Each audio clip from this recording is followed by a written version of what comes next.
curve of the Earth's surface. You can always, as you drive, you can always see two oil barrels, the one you just passed and the one you're heading for. So all you have to do to cross the biggest desert on Earth is to take it one oil barrel at a time. Of course, traveling at night, if you wander from the piste, if you wander from the track, you can get lost in the desert and drive until you run out of gas. And many people have died that way. As we would approach each oil barrel, it was really neat. As we approach each oil barrel, we come to this oil barrel, we just come parallel with it. The next oil barrel would just pop up on the horizon. And as we would pass this oil barrel, the one behind us would fall off the horizon, as though it had been shot in a shooting gallery. Really neat. So in the years since then, I found that you can achieve almost any goal you set for yourself if you simply take it one oil barrel, one step at a time.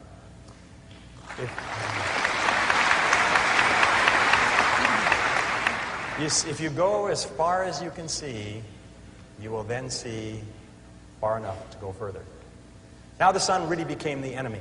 It sat on the horizon like a big, evil, yellow cat, and then it began to rise inexorably, getting hotter and hotter as we raced south. The temperature grew hotter and hotter. Finally, at 9:30 a.m., it reached 110 degrees Fahrenheit, and the vehicles began coughing and stalling. We signaled between the two vehicles and agreed to stop and wait out the heat, right there in the middle of that 25,000 square mile parking lot. You never felt so small in your entire life. I'll never forget that day. Hour after hour, we sat in our vehicles like sitting in a bake oven, prostrate from the pounding heat of the sun that reached 140 degrees Fahrenheit by noon and seemed to hang there, seemed to stay there forever. We drank quart after quart of water, our throats going bone dry minutes after gulping down a full canteen. It was worse outside, so we just stayed in the vehicles and suffered hour after hour. Finally, as the afternoon wore on, the temperature slowly began to fall. By 4 p.m., it was down to 105 degrees. When it finally got below 100 degrees Fahrenheit at 5 p.m., we started on. But now we were racing the clock. We only made about 200 miles in the last almost 24, and we still had 300 miles to go. There was a small oasis, an army post on the other side of the desert, and we knew we had to get there before the midday sun caught us again. We hadn't slept since Thursday morning. It was now Friday evening. We pushed on over the desert, but the Germans' vehicle kept breaking down. All night, exhausted, we worked to get the Volkswagen bus with the Germans across to the other side. We were both desperate and scared. We knew that we could not last another day. Our water was almost gone. When the sun rose slowly on Saturday morning, we were still struggling with the Germans' vehicle. Finally, at 9 a.m., with 20 miles to go, their vehicle broke down for the last time. We quickly abandoned it. We loaded the 5 Germans in the back of the Land Rover and headed for the fort and the oasis. An oasis, by the way, is a place where there's one well with a bucket. That's an oasis. It was further than we thought, but we made it just before the heat forced us to stop. We were all aware of how close we had come to actually dying in the desert. Those Arabs knew what they were talking about. So we sat out the heat that day in a native hut near the fort, and then we went back that evening and towed the Volkswagen bus into the army post. We had done it. We were over the Sahara. We hadn't slept for...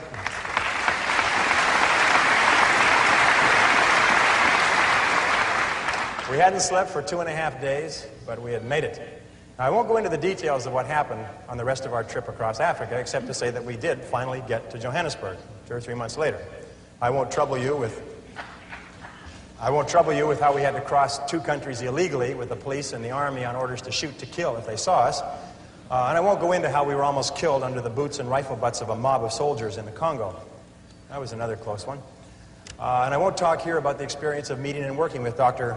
Albert Schweitzer in his hospital village in Lambrini. No, I'll wrap up this story here by telling you what I learned about life and success in the Sahara crossing. Here are 7 rules you can apply to any challenge that you face in achieving anything you desire. Rule number 1, the most important key to achieving great success is to decide upon your goal and then launch. Get started, take action, do something, move. A 12-year study at Babson College concluded that the act of taking the first step is what separates the losers from the winners, or the winners from the losers.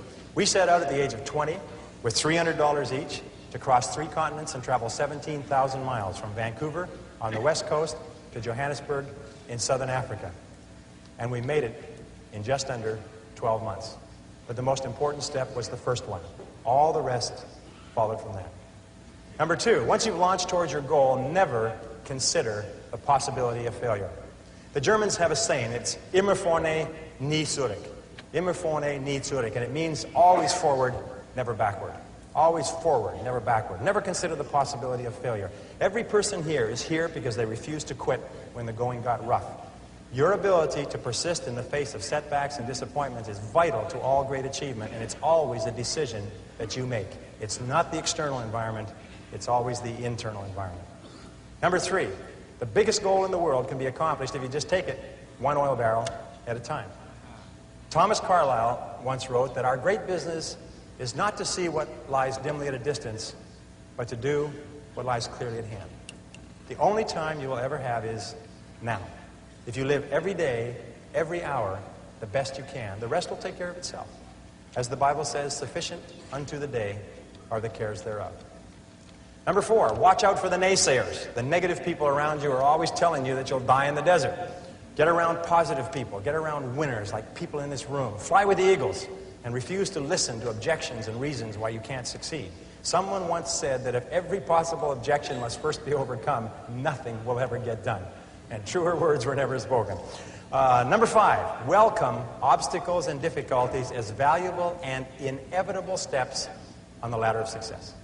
Remember, the difficulties come not to obstruct, but to instruct. Difficulties come not to obstruct, but to instruct. Our trip to Africa was one problem after another. We ran out of money over and over. We strained every muscle of our bodies trying to ride bicycles across France and Spain. Our Land Rover broke down again and again. We suffered from dysentery and heat stroke and exhaustion. But when it was time, we were ready for the Sahara crossing. In retrospect, we saw clearly that without the lessons that we had learned from our mistakes, we would have surely died in the desert. And when you look back on any achievement, you will find it was preceded by many difficulties and many lessons. They are the price that you pay for your success, and no success is possible without them. Number 6, be clear about your goal, but be flexible about the process of achieving it. Be willing to change, to try something new. Keep your mind open and fluid and flexible. Be willing to accept feedback from your environment and correct your course. This is a key quality of peak performers. They're not rigid, they're flexible. Remember, it's not what you have, but what you do with what you have that separates winners from losers. It's not what happens to you, but how you respond to what happens to you that counts. In the final analysis, your response to the adversity of life is the real measure of who you are and what you're made of. The Greek philosopher Epictetus once said that circumstances do not make the man or woman, they merely reveal him to himself. When you find out who you really are when you face adversity. And remember, number 7, the last rule is, nobody does it alone. At every step on our journey across Africa, people helped us with advice and with food and with assistance and with money, but especially with warmth and with kindness and with generosity. When life is over, it will be the people that we lived and laughed and loved with that we remember more than anything else.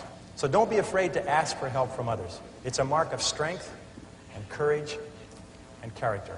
And don't be reluctant to give of yourself to others generously. It's the mark of caring and compassion and personal greatness. The reason the Sahara story was so relevant for me was that because after the Sahara, I never felt that there was anything I couldn't do. I felt programmed for success for life, although it took me many years to understand it. And the reason why this story may be of interest to you is because I believe that everyone has a Sahara to cross, perhaps more than one. Many of you are crossing your own Saharas right now. Everyone eventually goes through periods of great difficulty, their own private hells, their dark nights of the soul. But it is by facing whatever life gives us with courage and determination that we grow more surely toward the stars. Let me leave you with the last verse of Carry On. There are some who drift out in the deserts of doubt, and some who in negativity wallow. There are others I know who in piety go because of a heaven to follow. But to labor with zest and to give of your best for the sweetness and joy of the giving, to help folks along with a hand and a song, why, there's the real sunshine of living.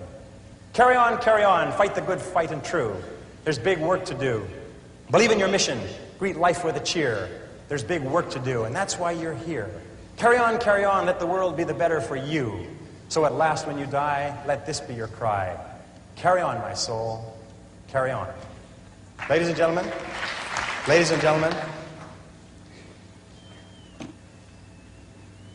if you will resolve, with whatever life hands you, to carry on, there is nothing that can stop you from achieving the greatness for which you were created. Thank you. Here. God bless you.